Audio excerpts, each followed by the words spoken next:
Gold, trusted gold buyers. మీరు తాకట్టు పెట్టిన బంగారాన్ని విడిపించి ఈ రోజు ఉన్న మార్కెట్ ధరకు కొనబడను.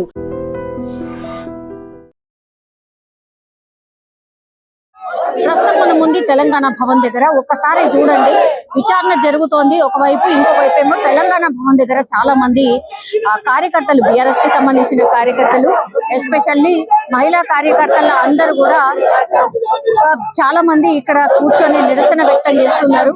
ఒక్కసారి చూడండి, వాళ్ళు చేస్తున్నటువంటి నినాదాలు కూడా మనకు స్పష్టంగా కనిపిస్తున్నాయి. ఇంకోవైపు ఏమో పోలీసులు పూర్తిగా మోహరించి ఉన్నారు కంప్లీట్లీ. అంటే ఏ క్షణమైనా వాళ్ళని తీసుకెళ్లి గాల్లో ఎక్కించి తరలించే ప్రయత్నం ఒకవైపు జరుగుతోంది. చాలా సేపటి నుంచి కూడా ఒక ఉద్రిక్త వాతావరణం అయితే మనకు కనిపిస్తోంది. ఒకసారి మాట్లాడే ప్రయత్నం చేద్దాం. మేడం, ఏంటి నిరసన? ఎందుకు గేట్ బయట? కేసీఆర్ గారికి ఏదైతే నోటీస్ ఇచ్చారో అది కంప్లీట్ ఇల్లీగల్. తెలంగాణ తొలి ముఖ్యమంత్రికి ఏదైతే మర్యాద ఇచ్చి ఆయన చాలా గౌరవంగా, నేను ఎర్రవల్లి నివాసంలో ఉంటున్నాను, రండి ఎగ్జామ్ చేయండి.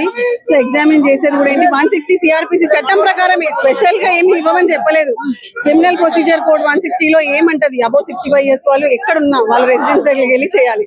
సో అవన్నీ పాటించకుండా ఇంటెన్షనల్లీ కేసీఆర్ గారిని harassment, this nothing but political harassment. So దానికి సంబంధించి నిరసన చేస్తున్నారు. నిరసన ఎక్కడ చేస్తున్నారు? వాళ్ళు బ్యారికేడ్స్ అక్కడ పెడితే లోపలే చేస్తున్నారు.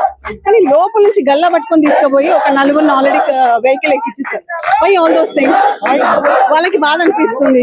సార్కి ఇలా చేస్తున్నారు, ఇంటెన్షనల్లీ ఫాల్స్ కేసెస్ పెడుతున్నారు. ఫాల్స్ గా whatever it is, examination కూడా.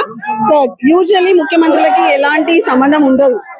ఓకే, అలాంటి ఇష్యూస్ లో ఒక అంటే ఈ ఫోన్ ట్యాపింగ్ ఏదైతే కేసు ఉందో ఆ కేసులో ముఖ్యమంత్రికి ఏం సంబంధం ఉంటుంది చెప్పండి? ముఖ్యమంత్రి దిష్టి బొమ్మల్ని దానం చేయడం ఒక రకంగా రెచ్చగొట్టడమే అవుతుంది అంటే ఇదంతా చేసేదేంటి? ఇదే కేసు కాదు, ఇప్పటి వరకు మీరు చూసారు ఈ 2 years లో కాంగ్రెస్ వచ్చిన దగ్గర నుంచి ఎన్ని ఫాల్స్ కేసెస్ రిజిస్టర్ అయ్యాయి. సో ఎన్ని విధాలుగా న్యాయస్థానాలకు మేము అప్రోచ్ అయినాం, అన్ని కేసెస్ లో కూడా మా ఫేవర్ లో వచ్చాయి. బికాస్ చట్టము, న్యాయము, వాట్ ఎవర్ ఫ్యాక్ట్స్ అన్ని మా ఫేవర్ లో ఉన్నాయి. సో ఆ విధంగా వచ్చిన తర్వాత కూడా ఇంటెన్షనల్లీ ఇప్పుడు బొగ్గు స్కామ్ ఉంది, బొగ్గు స్కామ్ ఎప్పుడైతే తీసారో కావాలని చెప్పి ఈ హరాస్మెంట్, మున్సిపల్ ఎలక్షన్స్ వస్తున్నాయి, కావాలని డైవర్షన్ పాలిటిక్స్. సో ఇలాంటివి చేసుకుంటూ వాళ్ళు ఏదైతే చేస్తున్నారో దాన్ని ఖండిస్తున్నారు, నిరసన వ్యక్తం చేస్తున్నారు. తప్ప భయం ఎందుకు? విచారణ అంటే ఎవరు భయపడుతున్నారు? No one is. ఇది భయం కాదు, నిరసన, ఆందోళన. వాళ్ళకున్న అటాచ్మెంట్, వాళ్ళకున్న ఎమోషన్. కేసీఆర్ గారు అంటే ఎమోషన్. కేసీఆర్ గారిని ఇక్కడ వరకు తీసుకొచ్చి ఇలా చేయడం అనేది ఎవరికి కూడా ఇష్టం లేదు. అది చేస్తే మటుకు ఖచ్చితంగా కార్యకర్తలు బాధపడుతున్నారు. ఎవరికన్నా వచ్చి ఆటంకం అది కలిగిస్తున్నారా? రోడ్డు మీదకన్నా పోయారా? ఏం లేదు. తెలంగాణ భవన్ల కూడా చేస్తున్నారు. తప్పేముంది? రాజ్యాంగం మనకి తప్పకుండా మనకి ఏదైనా నచ్చకపోతే మనం వ్యతిరేకించవచ్చు, ఎవరికి అంటే మళ్ళీ ఎవరికి అఘాతం కల్పించకుండా, సో ఎవరికి విఘాతం కల్పించకుండా అదే చేస్తున్నారు. సో ఇక్కడ భయపడేది ఏం లేదు.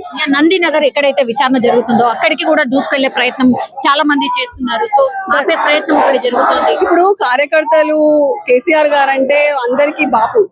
కేసీఆర్ గారిని తండ్రితో సమానంగా చూస్తారు. అట్లాంటి కేసీఆర్ గారికి ఈ విధంగా నోటీసెస్ ఇచ్చి ఆల్రెడీ ఎర్రవల్లిలో వచ్చి చేయండి, ఎగ్జామినేషన్ చేయండి అంటే కూడా వినకుండా మొండి వైఖరి అవలంబించి ఇక్కడ వరకు తీసుకొచ్చారు. వాళ్ళు ఎమోషనల్లీ ఫీల్ అవుతున్నారు. సరే, వెళ్ళడం అనేది వాళ్ళు సార్ దగ్గరికి ఒక తాపత్రయం అంతే. వాళ్ళు చేసేది ఏమీ లేదు, ఏం ఆటంకాలు ఏం కదిలించారు ఎవరు కూడా.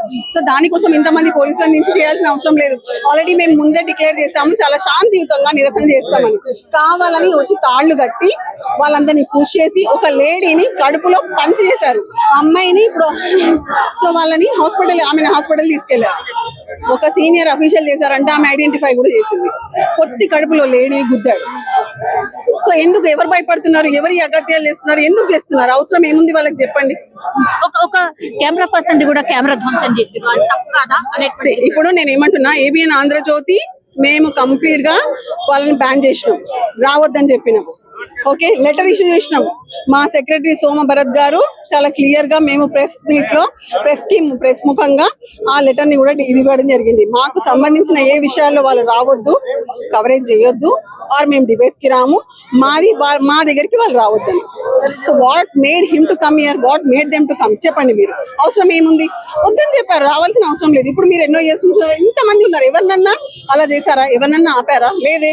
ఆంధ్రజ్యోతి, ఏబిఎన్ ఆంధ్రజ్యోతి కావాలని ఇంటెన్షనల్లీ అన్ని ట్రోలింగ్ చేసుకుంటూ మీరు ఇప్పుడు కూడా చూడండి, ఈ రోజు మొత్తం ట్రయల్ నడిపించారు. Who are they to run the trial? Trial ఎవరు చేస్తారు? కోర్టులో జరగాల్సిన ట్రయల్ ని వాళ్ళకి ఇష్టం వచ్చినట్టు చేస్తే that is nothing but contempt of court.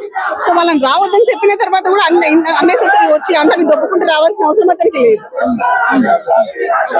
So again అంటే బయటకి నెట్టేసే ప్రయత్నం జరుగుతోంది, ఇట్లా దూసుకొచ్చే ప్రయత్నం చేస్తున్నారు కాబట్టి పోలీసు చర్యలు మీరు దూసుకోవడం అనేది అక్కడ బ్యారికేడ్స్ ఉన్నాయి. మీరు ఒక విషయాన్ని అర్థం చేసుకోండి. నేను ఏమంటున్నానంటే లోపలే ఉన్నారు, నినాదాలు చేస్తున్నారు, చేసుకోనియండి, ఏమైతుంది? ప్రజాస్వామ్యంలో అంత మాత్రం ఉంది కదా. నాకు బాధ కలిగింది, నేను చేస్తున్నాను, నేను చేసుకుంటా, నా ఇంట్లో కూర్చొని నేను చేసుకుంటున్నా కదా. రోడ్ మీదకి వచ్చానా? ఎవరికైనా విధులకు ఆగతం కల్పించారా? అవి కాదు, ఏమీ లేదు అసలు. అట్లాంటిది అనవసరంగా వాళ్ళ దగ్గరికి వెళ్ళి మరి చేయాల్సిన అవసరం ఏముంది?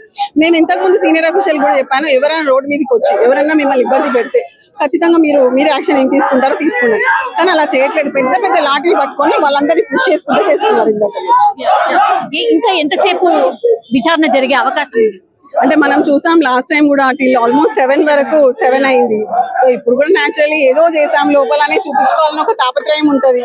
అసలు ఆ కేసులో ఏం లేదు, ఆ చట్టంలో ఏదైతే ఎఫ్ఐఆర్ బుక్ అయిందో అసలు అది ఏ విధంగా కూడా రిలేటెడ్ కాదు.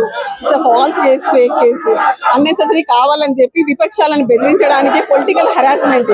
సో అలాంటి ఫాల్స్ కేసు ఇక్కడ పెట్టేసి ఏదో చేయాలని ప్రయత్నం చేస్తారు. సిట్ అధికారులు ఎవరు విచారణ చేస్తున్నారు మ్యామ్? మీకేమన్నా సిట్ అధికారులు ఎవరు విచారణ చేస్తున్నారు? లేదు, అక్కడ ఏం జరుగుతుందో తెలియదు. ఎవరెవరు లోపలికి వెళ్ళారనేది మాకు తెలియదు. లోపల ఎవరున్నారు, ఎవరు విచారణ ఓన్లీ ఫ్యామిలీ మెంబర్స్ ఉన్నారని తెలుసు. బట్ ఎవరు విచారణ చేస్తున్నారు, ఏ అఫీషియల్ వెళ్ళారనేది అంటే అక్కడ వరకు అసలు ఫోన్ ఇవ్వలేదు కాబట్టి మాకు ఇన్ఫర్మేషన్ లేదు. సో అక్కడ నుంచి కూడా ఏం వార్తలు రాలేదు. సో విచారణ అయ్యేంత వరకు తెలంగాణ భవన్ లోనే మీరు అందరు ఇక్కడే ఉండబోతున్నారు? తప్పకుండా ఉంటాము. సార్ కి సపోర్ట్ గా అందరు ఇక్కడే ఉంటారు. సార్ మొత్తం అది అయిపోయిన తర్వాత అందరు వెళ్ళిపోతారు. అండ్ ఎవ్వరు కూడా అగైన్ అంటే ఎలాంటి శాంతి భద్రతలకు విఘాతం జరగదు, ఎవరు అడ్డు రారు.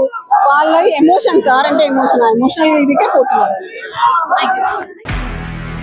నిజంగా ప్రస్తుతం ఉన్నటువంటి సమాజం దేనికి ప్రయారిటీ ఇస్తుంది? ఆర్థిక సంబంధాల చుట్టూ మాత్రమే తిరుగుతోంది. మళ్ళీ ఎన్నికలంగానే చాలా విరక్తి కలుగుతున్నాం. మంచి అనిపిస్తుంది కదా, లేడీస్ కూడా ఛాలెంజింగ్ జాబ్స్ చేసినప్పుడు చాలా బాగుంటది. ట్రాఫిక్ అసిస్టెంట్స్ గా నియమించిన ట్రాన్స్జెండర్స్ అందరితో సాల్యూట్ చేయించుకుంటున్నారు. ఫుడ్ డెలివరీ ఇవ్వటానికి వెళ్ళినటువంటి డెలివరీ బాయ్ అనిల్ పై కళ్ళ ముందు